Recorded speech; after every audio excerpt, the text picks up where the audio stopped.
नमस्कार मंडळी, तुम्हा सर्वांचं पुन्हा एकदा स्वागत आहे आकाश भ्रमंती या माझ्या यूट्यूब चॅनलमध्ये. आज आपण चाललो आहोत माझ्या गावी मुंबईहून खेडला. 1 मार्च आणि 2 मार्च शनिवार रविवार सुट्टीचा योग जुळून आला होता. म्हटलं जाता जाता आपल्या मुंबई महामार्गाचे काही अपडेट्स घेऊया. काम कुठपर्यंत आलं आहे, किती प्रोग्रेस आहे, म्हटलं बघूया जाता जाता काय आहे. तुम्हाला सर्वांना माहितीच आहे मुंबई महामार्ग किती प्रलंबित महामार्ग आहे. त्याला शापित महामार्ग म्हटलं तरी चालेल. कित्येक जणांचा बळी घेणारा हा महामार्ग अद्याप पूर्ण झालेला नाही. रोडची अवस्था बघून मला वाटत नाही की ह्या डिसेंबर 2025पर्यंत तरी हा हायवे पूर्ण होईल. 2012 ते 2022 या कालखंडात सुमारे 6,692 ॲक्सिडेंटची नोंद झाली आहे आपल्या मुंबई गोवा हायवेवरती, आणि त्याच्यामध्ये 1,512 जण यांनी आपला जीव गमावला आहे. कोण कारणीभूत आहे ह्या सगळ्यांना? या प्रश्नाचं उत्तर अजूनही मिळालेलं नाही आहे. मंडळी, मुंबई गोवा हायवेबद्दल जितकं बोलता येईल तितकं खूप कमी आहे. तुम्हाला सर्वांना माहितीच आहे की काय परिस्थिती आहे. तर आता जे तुम्ही दृश्य पाहत आहात हे आपलं वडखळ नाक्यावरचं आयकॉनिक ब्रिज. मला आठवतं आहे लहान असताना हा ब्रिज व्हायच्या आधी इथे तासनतास वाहनांच्या रांगा लागायच्या, स्पेशली विकेंड्सला. आणि या ब्रिजमुळे खूप सोयीस्कर झालं आहे आपल्याला मुंबईहून गावी जाण्यासाठी किंवा गावावरून मुंबई येण्यासाठी. साधारणतः पळसपे फाटा ते कासू गावापर्यंतचा जो रस्ता आहे तो बऱ्यापैकी व्यवस्थित रस्ता आहे. म्हणजे आपण एवढं पण खराब रस्ता आहे असं म्हणू शकत नाही. पण अगदी कासू ते इंदापूर पुढे म्हणालात तर अगदी लोणेरे फाट्यापर्यंत जो काही रोड आहे त्याची अक्षरशः दयनीय अवस्था आहे. मध्ये मध्ये पॅचेसेस आहेत, डायव्हर्जन्स आहेत. त्यामुळे म्हणजे ट्रॅफिक होण्याची खूप शक्यता आहे. जर तुम्ही होळीला जातायच गावी तर अशा ठिकाणी ट्रॅफिक म्हणजे बॉटलनेक होण्याची खूप चान्सेस आहेत. कारण की पूर्ण रस्ता 2 ते 3 लेनचा आहे आणि जिथे डायव्हर्जन्स होतात तिथे 2 लेनची किंवा 3 लेनची 1 लेन होऊन जाते. त्यामुळे वाहनांच्या खूपच लांब अशा रांगा लागतात. आता तुम्हाला ड्रोन व्ह्यूमध्ये दिसतंय की रस्त्याची काय अवस्था आहे. हा कासू येथील रस्ता आहे. ब्रिजचं काम अजूनही नाही म्हटलं तरी 10% पूर्ण झालेलं नाही आहे. आणि शासन म्हणते की या डिसेंबरपर्यंत आम्ही मुंबई गोवा महामार्ग पूर्ण करू. पण मला वाटत नाही एकंदरीत अवस्था बघून हे काम एवढ्या लवकर पूर्णत्वास येईल. कासू ते नागोठणं हा थोडाफार चांगला रस्ता आहे. म्हणजे एका बाजूला RCC रोड आहे आणि 1 लेन नाही म्हणालात तरी खूप चांगली लेन आहे. थोडेसे डायव्हर्जन्स आहेत पण ठीक आहे. म्हणजे अगदीच रस्त्यावरती खड्डे नाही आहेत किंवा खराब रस्ता नाही आहे. पण नागोठणं गावामधून जाताना जो रस्ता आहे तो यापूर्वी थोडा बऱ्यापैकी खराब होता. पण आता 1 लेन तरी तुम्ही म्हणू शकता की अगदी व्यवस्थित झालेले आहे. पण आहेत थोडेफार बम्प्स आहेत रस्त्यावरती. जाता येताना छोट्या गाड्यांना खूप त्रास होणार आहे.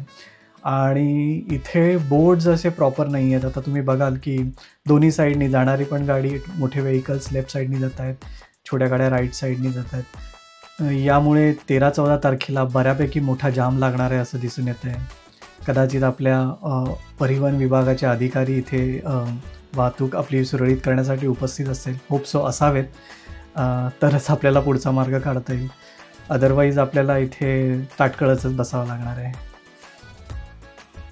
नागोठणे सोडल्यानंतर पुढे जे आपल्याला राईट साईडला कामत हॉटेल लागतं. शक्यतो मी जातेवेळीस उजव्या साईडनी जातो, म्हणजे गावी जाताना उजव्या साईडनी जातो. कारण की डाव्या साईडचा रस्ता हा खूप खराब आहे आणि माईट बी आपल्या होळीच्या वेळेस हा कदाचित इकडून जाणारी जी वाहतूक आहे ती बंद करतील. तुम्हाला डाव्या साईडनीच जावं लागेल आणि पुढे येऊन तुम्ही परत लेफ्ट साईडला एक्झिट मारू शकता जर तुम्ही आधी गेलात तर. नागोठणे ते पुढचं आपलं जे रेल्वेचं ओव्हरब्रिज आहे तिथपर्यंतचा रस्ता खूप खराब आहे. म्हणजे जरी RCC काम झालं असलं तरी 1 लेन साईड चालू आहे आणि मध्ये मध्ये तुम्हाला आपले पेवर्स बॉक्सचे रोड जे आहेत ते दिसतात. त्याच्यामुळे स्पीड खूप कमी होऊन जातो त्याच्यामुळे गाड्यांचा, आणि त्यामुळे एकदम संथ गतीने तिथून जावं लागतं. आणि सिंगल लेन असल्यामुळे होळीमध्ये इथे परत ट्रॅफिक होण्याची चान्सेस आहेत. कारण की दोन्ही साईडनी गाड्या असणार आहेत आणि जाणाऱ्यांना खूप घाई असणार आहे. जाणाऱ्यांच्या 2-2 रांगा लागणार आहेत. तर बघूया काय होतं आहे गावी जाताना या शुक्रवारी. आता जो हा ड्रोन व्ह्यू आहे हा आपल्या नागोठणे शहराचा आहे. रेल्वे ओव्हरब्रिजपासून ते अगदी नागोठण्याचं जे ब्रिज आहे फूट ओव्हर ब्रिज तिथपर्यंतचं पुलाचं काम नाही म्हटलं तरी आहे बऱ्यापैकी, पण तेवढी पण प्रोग्रेस नाही आहे. वरती अजून RCCचं काम बाकी आहे. त्याच्यानंतर भरणीचं काम टाकायचं चालू आहे. सर्व्हिस लेनचंसुद्धा काही ठिकाणी बघाल की अजूनही सर्व्हिस रोडलासुद्धा जागा नाही आहे. घरं अजून जी आहेत ती अगदी रोडच्या लगत आहे. आता जे तुम्ही बघता हे घर आहे अजून रोडच्या लगत आहे, म्हणजे त्याच्या बाजूला उजव्या साईडला सर्व्हिस रोडसाठी जागाच राहिलेली नाही आहे. कदाचित याचं अजून हे झालेलं नसणार आहे, त्या जागेचं हस्तांतरण झालेलं नसणार आहे, त्यामुळे कदाचित काम रखडलेलं असेल. काय माहीत, देवालाच कल्पना आहे या गोष्टींची. यावेळेस जी आपली सुकळी खिंड होती, मध्यंतरी मी गेलो होतो तेव्हा सिंगल लेनच वाहतूक होती आणि एखादा हेवी व्हेकल असेल तर अगदी कंजेन्शन होऊन जायचं, ओव्हरटेकला पण चान्स नसायचा. पण आता सुकळी खिंडीचं काम पूर्ण झालेलं आहे, दोन्ही बाजूनी वाहतूक चालू आहे, त्यामुळे निदान सुकळी खिंड तरी आपण व्यवस्थित पार करू असं वाटतं आहे ह्या होळीला. बघूया आता पुढे काय होतं आहे. सुकळी खिंड उतरल्यानंतर अगदी कोलाडच्या एंट्रीपर्यंतचा रस्ता चांगला आहे. दोन्ही साईडनी वाहतूक चालू असल्यामुळे हे नाही आहे, इश्यू नाही आहे. पण एंट्रीलाच तुम्ही बघताय हा जो ब्रिज आहे त्याचं गर्डरचं काम किती दिवस चालू होतं. क्रेन्स बऱ्याच दिवस उभ्या होत्या, पण आज बहुतेक ते गर्डर टाकलेलं आहे आणि आता थोडंसं काम बाकी आहे. थोडंसं नाही, म्हणजे बरंच काम बाकी आहे. आणि तिथून आतमध्ये कोलाड शहराकडे जाणारा रस्तासुद्धा एका साईडचा बऱ्यापैकी काम पूर्ण झालेलं आहे. पण तरी पुन्हासुद्धा इथे तोच इश्यू होणार आहे की पूर्ण बॉटलनेक होणार आहे आणि कोलाडच्या आतमध्ये जे आपलं जे फ्लायओव्हरचं ब्रिजचं काम चालू आहे त्याच्यामुळे तिथे सिंगल लेन होणार आहे, त्यामुळे इथेसुद्धा कंजंक्शन होणार आहे, वाहनांच्या रांगा लागणार आहेत. आणि हो, इथे जे प्रभाकर हॉटेल आहे तिथे मी नेहमी थांबतो नाश्त्यासाठी. कधी आलात तर नक्की भेट द्या आणि तिथला वडापाव आणि मिसळ तुम्ही नक्की ट्राय करा, तुम्हाला आवडेल याची खात्री आहे मला. कोलाड फ्लायओव्हरचं सुद्धा ब्रिजचं जे आहे ते स्ट्रक्चर रेडी आहे, पण अजून वरती स्लॅब पडणार आहे. त्याच्यानंतर पुढे जी भरणी लागणार आहे ते काम बाकी आहे, म्हणजे आहे बऱ्यापैकी काम बाकी आहे कोलाडमध्ये सुद्धा. पण स्पीड म्हणाल तर कामाचा बऱ्यापैकी आहे, म्हणजे मागच्या वेळेस आणि आत्तापर्यंतची जी प्रोग्रेस आहे बऱ्यापैकी प्रोग्रेस आहे कोलाडमध्ये सुद्धा.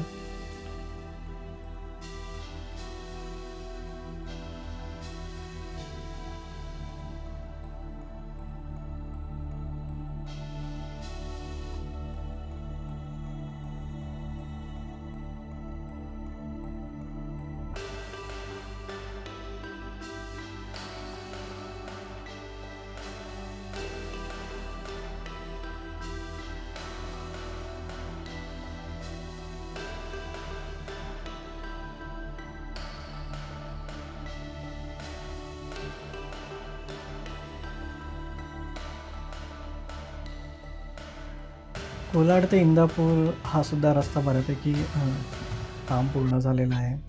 फक्त जे आपण इंदापूर मार्केटमध्ये एंट्री करतो तोच आपला जुना हायवे आहे आणि तिथलं बायपासचं अजून तरी काम पूर्ण झालेलं नाही आहे. पण ठीक आहे, म्हणजे तुम्ही इथे जो स्पीडचा जो लॅग आहे तो तुम्ही इथे मेंटेन करू शकता. डबल लेन असल्यामुळे बऱ्यापैकी तुम्ही रस्ता कवर करू शकता यामधल्या पॅचमध्ये. पण अजूनही काम आहेच म्हणा, कुठे असं नाही आहे की काम पूर्ण झालं आहे असं आपण म्हणू शकतो. कुठे ओव्हरब्रिजचं काम बाकी आहे, कुठे रोडचं पण काम बाकी आहे आणि त्यात हे पेवर्स ब्लॉक हे तर अक्षरशः स्पीडची वाट लावून टाकतात, टायरची सुद्धा वाट लागते आणि चालू आहे काम संथ गतीने. मंडळी, बरेच जणांना माहीत नसेल, इंदापूरमध्ये पोहे आहेत जे आपले गावठी पोहे आहेत ते खूप चांगले मिळतात. म्हणजे जेव्हा तुम्ही इंदापूरला एंट्री करता डाव्या बाजूला तिथे पोह्यांचंही मिल म्हणजे कारखाना आहे, तिथे तुम्ही जाऊन पोहे घेऊ शकता आणि जाताना फक्त पिशवी घेऊन जावं, कारण की ते लूज पोहे देत नाहीत. म्हणजे वजनाने देतात तुम्हाला, पण कॅरी करण्यासाठी त्यांच्याकडे बॅग्स नाही आहेत. आणि त्याच्यानंतर पुढे गेल्यावर गणेश फरसान मार्ट सगळ्यांना माहितीच आहे. खूप छान प्रकारे नमकीन मिळतं तिथे. आणि पुढे एक आकार पॉट म्हणून एक याचं दुकान आहे, म्हणजे जिथे आपली मातीची भांडी खूप सुरेख मिळतात. कधी वेळ मिळाला तर व्हिजिट करा त्या आकार पॉटला सुद्धा. माणगाव बायपास अजूनही रखडलेला आहे, काही प्रोग्रेस नाही आहे. आणि माणगाव म्हटलं की मॅपवरती जो रेड पॅच दिसतो, भीती वाटते तो रेड पॅच बघितला की. आणि मंडळी, म्हणजे सगळ्याच ड्रायव्हर लोकांना एक विनंती आहे, जर आपण एक लाईन फॉलो करते, आता हा बघा स्विफ्ट डिझायरवाले एक सिंगल लाईन चालू आहे तरीसुद्धा डबल लाईन लावून परत आतमध्ये येणार, स्वतः पण स्पीड कमी करणार, मागच्या गाडीचा पण स्पीड कमी करणार, आणि जे एका लाईनमध्ये जे सरळ लाईनमध्ये चाललेले आहेत वाहनं त्यांनासुद्धा नाहक त्रास होणार. शक्यतो विनंती आहे तुम्हा सर्वांना की सिंगल लेन फॉलो करा. आपणही लवकर त्या ट्रॅफिकमधून बाहेर पडू सिंगल लेन असल्यामुळे, आणि पोलिसांवरचा ताणही कमी होईल. लोणेरे फाट्याजवळ सुद्धा ब्रिजचं काम चालू आहे, बऱ्यापैकी प्रोग्रेस आहे. म्हणजे रोज काही ना काहीतरी जेव्हा जेव्हा जातो तिथे दिसतंय की बाबा काम चालू आहे, थांबलेलं नाही आहे. आणि इथेसुद्धा सिंगल लेन झाली आहे, त्यामुळे बऱ्यापैकी ट्रॅफिक होणार आहे लोणेरेत सुद्धा. तर मंडळी, पुरेपूर वेळ लागणार आहे याची कल्पना असू द्या यावेळेस होळीला जाताना. आणि मी तर म्हणेन खाय प्यायचं सगळं सामान बरोबर कॅरी करा, विशेष करून पाणी. उन्हाळ्याचे दिवस आहेत त्यामुळे पाणीसुद्धा भरपूर कॅरी करा, कारण की ऐन वेळेस कुठे ट्रॅफिक जाम लागला तर आपल्याला पाणी मिळणं मुश्किल होऊन जाईल, आणि गरमीचे दिवस असल्यामुळे आणखी त्रास होणार. लोणेरे सोडल्यानंतर वीर स्टेशनजवळपर्यंतचा रोड म्हणजे काम खूपच बाकी आहे. इथे पण आपला स्पीड कमी होऊन जातो, पण त्याच्यानंतर जो आपला महाडचा जो रोड लागतो, अगदी तो म्हणजे चिपळूण म्हणाला संगमेश्वरपर्यंतचा जो रोड आहे तिथपर्यंत तुम्ही चिपळूणची सिटीमधली ट्रॅफिक वगळता तुम्ही बऱ्यापैकी तुमचा जो वाया गेलेला वेळ आहे तो तुम्ही इथे स्पीडनी कवर करू शकता. दोन्ही लेन्स असल्यामुळे आणि रोड उत्तम प्रकारे असल्यामुळे तुम्ही बऱ्यापैकी 110-120 स्पीड मेंटेन करू शकता. महाड सोडल्यानंतर कधी पोलादपूर येतं हे कळत पण नाही, रस्ता चांगला असल्यामुळे. आणि जेव्हा आपण कशेडी घाट चढतो, हे जे झाड दिसतं आहे, दिवसा असं वाटतं ते झाड आपल्याला वेलकम करतं आहे, पण रात्रीच्या वेळेस जरा भीतीदायक वाटतं ते झाड. एक वेगळीच आकृती तयार झालेली आहे त्या झाडाची. आणि आता आपण चाललो आहे टुवर्ड्स कशेडीकडे.